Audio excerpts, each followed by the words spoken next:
Una petizione per ricostruire la chiesa di Santa Rosalia ad Agrigento.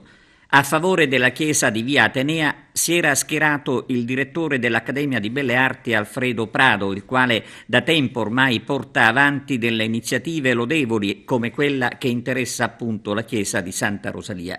Possiamo dire che il direttore Prado non ha mai abbandonato l'idea di ricostruire la facciata della chiesa, che oggi torna alla ribalta con la proposta di avviare una petizione.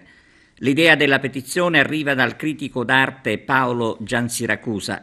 Il professore universitario ha voluto ricordare il papà di Alfredo Prado per avere disegnato il prospetto della chiesa. Non è chiaro che fine abbiano fatto i conci che formavano la facciata. Dovrebbero trovarsi, come lo stesso docente sostiene, presso la chiesa delle Suore Francescane. Il professor Prado ha anche interessato il cardinale Montenegro per arrivare ad una soluzione della vicenda.